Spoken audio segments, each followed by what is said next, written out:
Praise the Lord. जय मसीह की। प्रभु आप लोगों को आशीष दे।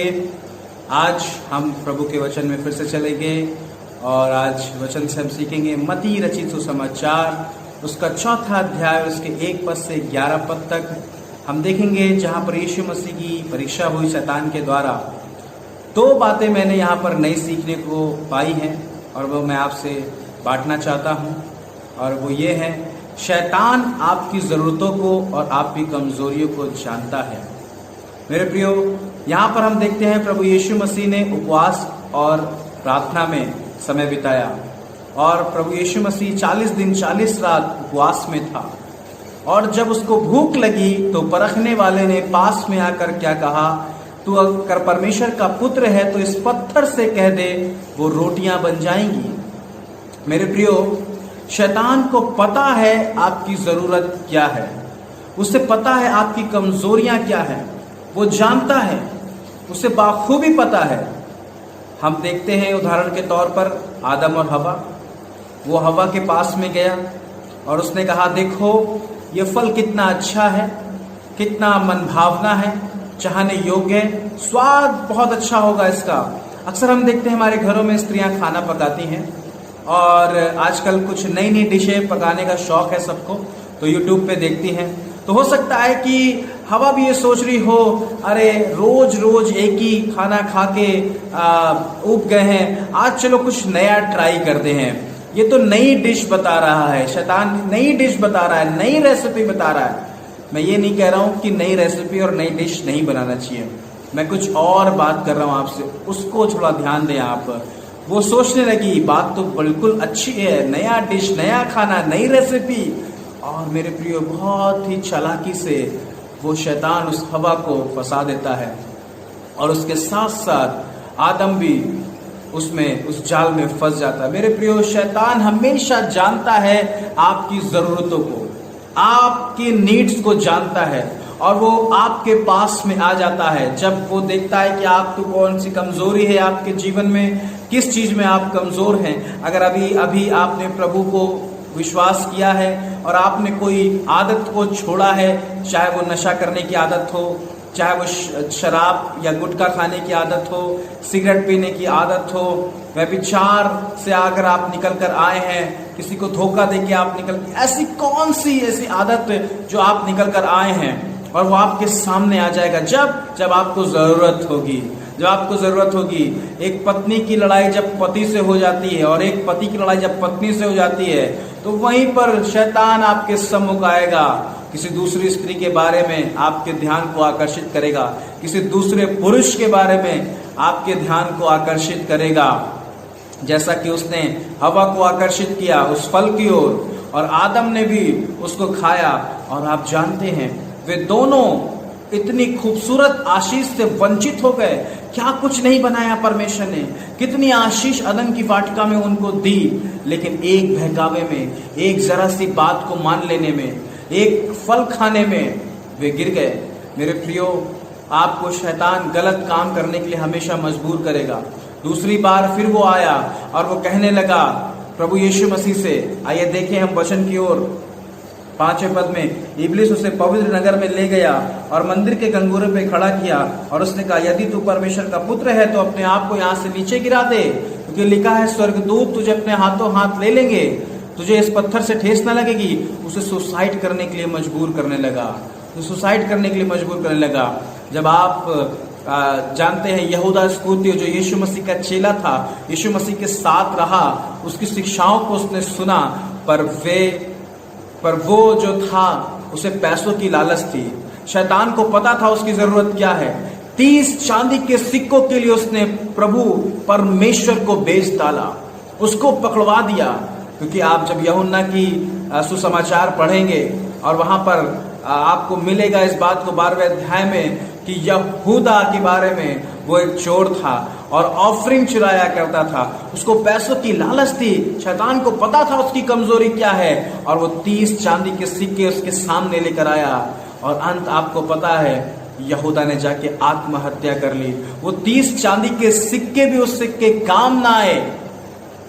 मेरे प्रियो, कई बार शैतान आपके सामने कोई ऐसा मोड़ ले आएगा कि आपको लगेगा कि बहुत आसान है थोड़ी सी चोरी करना, थोड़ी सी हेरा फेरी करना। आप जिस ऑफिस में काम करते हैं, जहां काम करते हैं, कहीं भी आपको लगेगा अरे यहाँ तो बहुत सारी चीजें हैं, कार्यालय में बहुत सारी, अगर 2-4 चीजें इधर उधर कर दूंगा, 200-400 रुपए का हेर फेर कर दूंगा, कोई नुकसान नहीं होगा। 200-400 रुपए कौन देखेगा? हाँ, ये बात सच है, 200-400 रुपए कोई नहीं देखेगा, लेकिन आपकी ईमानदारी खरीद ली जाएगी शैतान के हाथों में और वो आपको बेईमान बना देगा। थोड़ी सी खुशी के लिए, थोड़ी सी जरूरत के लिए आपको जिंदगी भर का पछतावा रहेगा। आपको पछतावा रहेगा मेरे प्रियो। पैसों के लिए लोग खून कर देते हैं, जमीन जायदाद का लालच होता है लोगों को, चोरी करते हैं लोग, लेकिन अंत में आपको पता है वे पकड़े जाते हैं, उनका न्याय होता है। मेरे प्रियो, शैतान आपको फंसाना चाहता है, आपकी जरूरतों को जानता है, वो बड़े आसान तरीके आपको कई बार बताएगा, बहुत आसान तरीके आपके पास में लेकर आएगा। लेकिन याद रखें, प्रभु का जो वायदा है, प्रभु का जो उत्तर है, उसमें हमेशा विलंब होता है। प्रभु हमें वेट करना सिखाता है, प्रभु हमें धीरज धरना सिखाता है मेरे प्रियो। इसलिए जल्दबाजी का निर्णय ना लें, जल्दबाजी का फैसला मत लें। अगर आप एक अच्छी लड़की की तलाश में, एक अच्छे लड़के की तलाश में, मैं जवानी से बात कर रहा हूं, तो आप याद रखें एक सही जीवन साथी का चुनाव करना भी बहुत जरूरी है मेरे प्रियो। शैतान हमेशा आपके पास में कुछ चीजों को लेकर आएगा, फट से रिश्ता तय हो गया, चट मंगनी पट ब्याह हो गया, लेकिन आपको सावधान रहना है, आपको वेट करना है, आपको परमेश्वर की आवाज को सुनना है मेरे प्रियो। वो हमेशा आपके पास में आ जाएगा। लेकिन यहाँ पर हम देखते हैं जब वो यीशु मसीह के पास 4 बार आया और उसने राज्य और बाकी सब चीजें दिखाई, उसको बड़े बड़े सपने आपको दिखाएगा। यीशु मसीह क्या कहता है? वो कहता है, देख ये राज्य, ये सब कुछ, ये संसार में तुझे दे दूंगा यदि तू मुझे गिर के प्रणाम कर ले। यीशु ने कहा, नहीं, मैं अपने परमेश्वर को छोड़ और किसी की आराधना नहीं कर सकता। मेरे प्रियो, मैं आपको बताना चाहता हूं, यीशु मसीह के पास अगर आप हैं तो प्रभु यीशु हमें इस बात को सिखाता है, अगर हम परमेश्वर को विश्वास करते हैं, प्रभु को प्रणाम करते हैं, और कहीं हमें उपाय ढूंढने की जरूरत नहीं है, और कहीं हमें जाने की जरूरत नहीं है, और कुछ हमें करने की जरूरत नहीं है। हमारा परमेश्वर हमारा ऊंचा गढ़, हमारे ऊंची ढाल है। मेरे प्रियो, यीशु मसीह इसके जाल में नहीं फंसे। यीशु मसीह ने इसके हर एक बातों का जवाब दिया, खंडन किया और हरा दिया शैतान को। और वहां देखते हैं शैतान उनके पास से चला गया। मेरे प्रियो, जो भी यीशु मसीह ने यहाँ लड़ाई लड़ी, वो परमेश्वर के वचन के द्वारा लड़ी। उसने कहा यह लिखा है, उसने कहा वो लिखा है, और उसने कहा लिखा है कि मनुष्य रोटी से नहीं परंतु हर एक उस वचन से जो परमेश्वर के मुख से निकलता है वो जीवित रहेगा। मेरे प्रियो, वचन का बहुत महत्वपूर्ण है, यहाँ पर वचन बहुत महत्वपूर्ण है। आप वचन को पढ़ें, आप वचन का अध्ययन करें, वचन को फॉलो करें, जो आज्ञाएं वचन में लिखी हैं उससे कोशिश करें पूरा करने के लिए अपने जीवन में। मेरे प्रियो, एकमात्र परमेश्वर का वचन है जो हमें इस सब चीजों से छुड़ा सकता है। याद रखिए, शैतान को आपकी जरूरत और आपकी कमजोरी पता है मेरे प्रियो।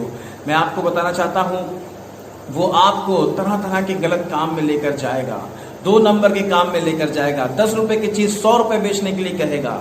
अभी हाल ही में मैंने एक पेपर में पढ़ा, एक जवान पति पत्नी थे, उनके 3 बच्चे थे, और वो उसका जो पति था उसने थोड़ा कर्ज ले लिया और कर्ज नहीं चुका पाया, उसने अपने 3 बच्चों को मार दिया और अब खुद भी सुसाइड कर लिया। वो हमेशा आपको ऐसे डिप्रेशन में लेकर चला जाएगा, फिर आपके पास कोई उपाय नहीं बचेगा सिवाय इसके कि आपको लगेगा आप आत्महत्या करना ही एक उपाय है। नहीं मेरे प्रियो, प्रभु आपके जीवन को बचाने आया है, वो आपके जीवन को बहुत आयत से देने आया है मेरे प्रियो। और प्रभु कहता है मैं बहुत आयत का जीवन देने आया हूँ।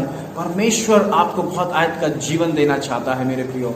मैं आपको खुशखबरी बताता हूँ, शैतान जो है वो आपको नाश करना चाहता है, लेकिन खुशखबरी ये है कि परमेश्वर आपको जीवन देना चाहता है। तो यीशु ने हमें क्या सिखाया?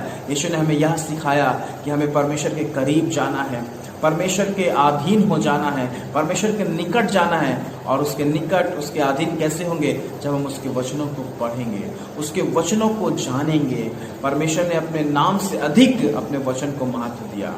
सो मेरे प्रियो, ध्यान रखें, सावधान रहें। मैं आपके लिए प्रार्थना करूंगा। पिता यीशु के नाम में मेरे भाई बहनों को आपके हाथों में सौंपता हूँ। जो लोग ये वीडियो देख रहे हैं या देखेंगे, परमेश्वर प्रभु, अगर वो ऐसी लत में हैं, गलत कामों में हैं प्रभु, परमेश्वर प्रभु, अगर गलत विचार उनके मन में आ रहे हैं प्रभु, या कोई भाई और बहन मसीहत छोड़ के कहीं चला गया प्रभु जी, और वो फिर से अपने पुराने जीवन में आ गया है, तो आज उसको ये बात लगने पाए कि परमेश्वर मुझे बुला रहा है और मैं शैतान के हाथों से इस्तेमाल हो रहा हूँ, इसलिए मुझे वापस प्रभु के पास में लौटना है। और परमेश्वर हमारे भाई और बहन प्रभु ज़्यादा से ज़्यादा तेरे वचन में बढ़ने पाए। पिता पवित्र आत्मा आप इनकी सहायता करे और मदद करे। परमेश्वर धन्यवाद हो प्रभु, यीशु के नाम में आमीन। सो मेरे प्रियो, इस वचन के द्वारा प्रभु आपको आशीष दे। फिर मिलेंगे अगले वचन के साथ, नई शिक्षा के साथ। जय मसीह।